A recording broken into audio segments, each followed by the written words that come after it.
서울에는 조선시대의 궁궐이 5개가 남아 있습니다. 경복궁, 창덕궁, 창경궁, 경희궁, 덕수궁, 물론 원래 이름은 경운궁입니다. 오늘은 이 중에서 경복궁에 관해서 이야기를 하려고 합니다. 경복궁 이야기에 앞서 던져보는 하나의 질문은 경복궁이 단순히 서울에 있는 5개의 궁궐 중 하나인가 하는 것입니다. 물론 경복궁은 one of them, 즉 여러 개 있는 궁궐 중 하나가 아닙니다. 경복궁은 조선 그 자체를 상징하는 궁궐입니다. 그렇다면 경복궁은 곧 조선이라고 말할 수 있는가? 그렇습니다. 경복궁은 조선의 건국 이념과 철학, 그 자체를 건설한 것입니다. 그래서 경복궁을 제대로 이해하기 위해서는 조선의 건국 과정을 이해해야 합니다. 2019년 4월 제13회 노국공주 선발대회가 경상북도 안동에서 열렸습니다. 안동에서 열린 노국공주 선발대회가 경복궁과 무슨 관련이 있을까? 좀 뜬금없는 이야기처럼 들리기도 하지만 고려 말 공민왕 때 홍건적의 침입으로 개성이 함락당하고 공민왕은 안동까지 피난을 갑니다. 우리가 임금의 피난을 흔히 몽진이라고 부르는데요. 몽진이란 원래의 뜻은 흙먼지가 뿌옇게 날려서 앞이 제대로 보이지 않는 상황을 말합니다. 임금의 행차가 정조의 반차도에 나오는 그림처럼 공식적인 예를 갖추지 못한 채 흙먼지 속에 급히 달려간다는 뜻이니 임진왜란 때 선조가 의주까지 몽진을 한 것이나 고려 말 공민왕이 안동까지 몽진을 한 것이 얼마나 급한 상황이었는지는 그 몽진이라는 단어만으로도 짐작이 됩니다. 그래서 흔히 판단 능력이 아직 흐릿한 아이들을 동몽이라 부르고 이런 아이들이 제일 먼저 공부해야 되는 역사책이 동몽선습이죠. 또 이런 동몽한 어린이들이 정신이 번쩍 들도록 깨우치게 한 책이 율곡 선생의 경몽요결입니다. 어쨌든 공민왕의 몽진으로 인해 안동에는 공민왕과 관련된 여러 가지 흔적이 남아 있습니다. 부석사 무량수전의 편액 글씨, 봉정사의 글씨 등 여러 글씨가 남아있고 또 안동의 노다리 밟기라는 행사는 원래의 유래가 당시 피난온 왕의 행렬이 다리가 없어서 개울을 건너지 못할 때 그 안동의 여인들이 허리를 굽혀서 다리를 만들어서 그들을 건너게 했기 때문이라는 이야기도 전해집니다. 이런 식으로 곳곳에 몽진의 흔적이 남아있으니까 이 안동에서는 공민왕의 안동으로의 몽진을 스토리텔링해서 13년째 노국공주 선발대회를 개최하고 있는 것입니다. 그런데 역사라는 관점에서 보자면 노국공주 선발대회는 사실 미인을 뽑는 대회라기보다는 우리 역사의 아픈 기억이 떠오르는 제목입니다. 우리는 홍건적의 침입을 단순히 도적이 나라에 쳐들어온 정도로 생각을 많이 해왔지만 사실 당시 우리를 쳐들어온 홍건적이 얼마나 잔혹한 일을 우리나라에서 벌였는지는 고려사에 잘 나와 있습니다. 남녀를 잡아 불에 태우고 임신한 여인의 가슴을 잘라서 구워 먹는 아주 잔혹한. 그런데 이런 홍건적의 만행과는 별도로 아마 노국공주 선발대회라고 하면은 미소상, 맵시상 이런 상들이 있고 아마 축제 같은 그런 모습의 행사였던 걸로 생각이 됩니다.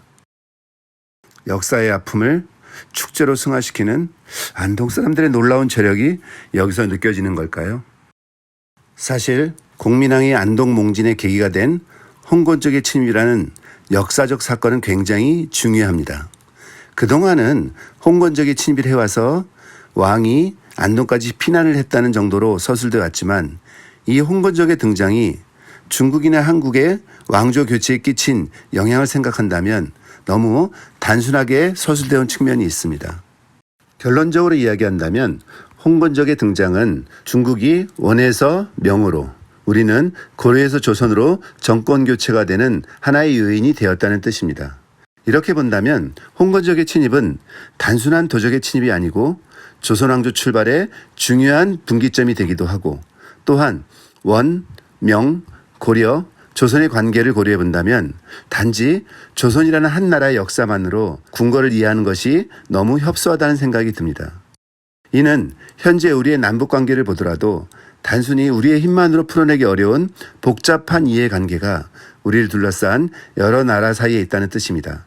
그래서 이러한 다국적 시각이 없이는 제대로 우리 문제를 이해하거나 해결할 수 없다는 뜻이기도 합니다. 그런 면에서 조선의 건국과 명의 건국 과정을 대비해서 함께 들여다보는 것은 조선의 역사와 철학, 그리고 그것을 짚어서겨낸 경복궁을 종합적으로 이해하는 데 큰 도움이 될 거라고 생각합니다. 중국 역사에서 가장 약체인 나라는 송나라입니다. 조선은 송을 주자의 나라, 문의 상징으로 여겼지만 사실 송나라는 국방이 가장 약한 나라였습니다. 거란이 세운 요나라에 시달리고 여진이 세운 금나라에 시달렸죠. 결국 황제였던 흠종과 희종이 금나라에 끌려가는 정강의 변이라는 수치를 겪고 나서 양쯔강 아래로 내려가 지금의 항주 근처에 남송을 세웁니다. 중국 대륙의 주인이던 송나라가 남쪽 지역으로 쫓겨나서 남송이라는 수치스러운 환경에 처했으나 아이러니하게도 이때 주자 등 당대의 철학자들이 등장하여 성리학을 발전시킵니다. 그러나 결국 금나라, 송나라 모두 몽골에 정복되고 몽골은 원나라를 세움으로 인해서 중국 대륙의 새로운 주인이 됩니다. 원나라는 남송을 정복하는 과정에서 거세게 저항하던 장강 아래의 남쪽 사람들에게 상당히 시달렸습니다. 나중에는 충신 문천상을 귀순시키려다가 결국 처형시키는 것처럼 남쪽 사람들은 진정으로 원에 복종한 듯한 모습을 보이지도 않았습니다. 그래서 원은 한때 남송 지역을 전체를 쓸어버리고 초지와 목장으로 만들 계획을 세우기도 했었습니다.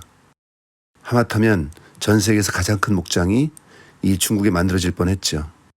어쨌든 이런 지역에 대한 이러한 원나라의 감정은 원나라의 신분체계에 반영이 돼서 원은 몽골, 생목인, 한족, 남인, 특히 이 남송 지역 사람들을 한족 중에서도 남인이라 취급하면서 특별한 차별 정책을 전개했습니다.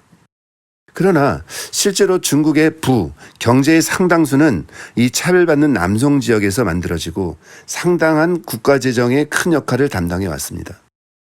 시간이 지나면서 원나라가 확장 정책과 사치풍조로 인해 국가 재정에 지속적인 부족이 일어났고 이를 충당하기 위해 강남 지역에 대한 수탈을 자연스럽게 강화하기 시작합니다. 이러한 원의 수탈의 강화는 자연히 한족의 반발을 초래했고 이러한 반발의 형태가 바로 지방 실력자들의 저항으로 나타났고 그런 저항 중에 하나가 바로 백년교도의 난입니다. 원래 백년교는 미륵이 세상을 구원한다는 불교의 한 파였는데 젊은 시절의 주원장도 백년교도였습니다. 광명신에 기이한다 해서 일명 명교라고도 했습니다. 우리가 이연걸, 영화배우 이연걸이 명교의 수장으로 등장하는 영화 의천도령기를 보면 그 신복으로 주원장이 등장을 합니다. 사실 주원장은 중국 황제 중에서 가장 못생겼다고 소문난 사람인데 영화에선 좀 나은 얼굴로 나옵니다. 어쨌든 이런 연유로 인해서 주원장이 나라의 이름을 명으로 하게 된 것이죠. 또한 백년교는 종교의 한계를 극복하기 위해서 송나라의 부흥을 목표로 세워서 사람들을 끌어들였습니다. 송은 원래 오행 중에 화덕으로 천하를 보존했다고 해서 나라의 색이 붉은색입니다. 그래서 백년교도는 붉은색 두건을 착용했었고 그에 따라서 마치 별칭처럼 홍건군, 즉 홍건적이라 불리게 되었던 것입니다. 주원장이 처음에 곽장은의 홍건군에 참여한 것이 1352년이니 불과 25살 때였습니다. 그 안에서 수장이 되고 주변에 소중규모 조직을 통합하고 반국진 등의 다른 지방 정권들을 정리해서 명을 세운 것이 41살이 되던 1368년. 불과 16년 만에 명나라를 건국한 것이죠. 몽골은 고려를 복속시키고 나서 고려에 대한 지배 정책을 통원 정책을 사용합니다. 그래서 원나라의 공주를 고려의 왕과 결혼을 시켜서 고려를 자신들의 부마국으로 만드는 것이죠. 또한 삼별체의 항쟁 등 아주 강력한 고려인들의 저항을 겪었던 몽골로서는 강한 고려 군대는 굉장히 부담스러울 수밖에 없었습니다. 그래서 자연스럽게 고려 말이 되면은 고려는 거의 정규군이 아주 약하거나 거의 정규군이 없는 것 같은 상태가 되어버리는 거죠. 자, 이런 상태에서 급작스런 홍건적의 침입은 공민왕을 안동까지 피난을 가게 만들었던 상황입니다. 홍건적의 침입으로 인해 임금이 안동까지 몽진을 가고 전 국토가 홍건적에 의해 유린당하고 있는 이 위기의 고려를 누가 구할 수 있을까요? 바로 이때 등장한 것이 바로 최영과 이성계입니다. 제대로 된 고려 정규군이 거의 없는 상태에서 막강한 사병세력을 거느린 이성계와 최영. 이들이 홍건적을 진압하고 수도를 되찾는 과정에서 고려의 실력자로 등장하게 됩니다. 그리고 이성계와 최영, 이 두 실력자의 경쟁은 결국 1388년 위화도 해군으로 이성계가 전권을 장악함으로 인해서 막을 내립니다. 그리고 이렇게 전권을 장악한 이성계에 의해 1392년 조선이 건국됩니다. 그렇게 본다면 홍건적의 한 분파의 수장 출신이던 주원장에 의한 명나라의 건국과 홍건적의 진압 과정에서 고려 말의 실력자로 등장한 이성계에 의한 조선의 건국은 어떤 연관관계가 있다고 볼 수밖에 없습니다. 물론 100% 단지 그 이유만은 아니지만 홍건적의 등장은 이 양 나라 건국 과정에 어떤 영향을 끼쳤음을 우리가 가벼이 볼 수만은 없습니다. 홍건적, 그리고 명나라, 그리고 조선. 자, 이렇게 동아시아가 변해가고 있습니다.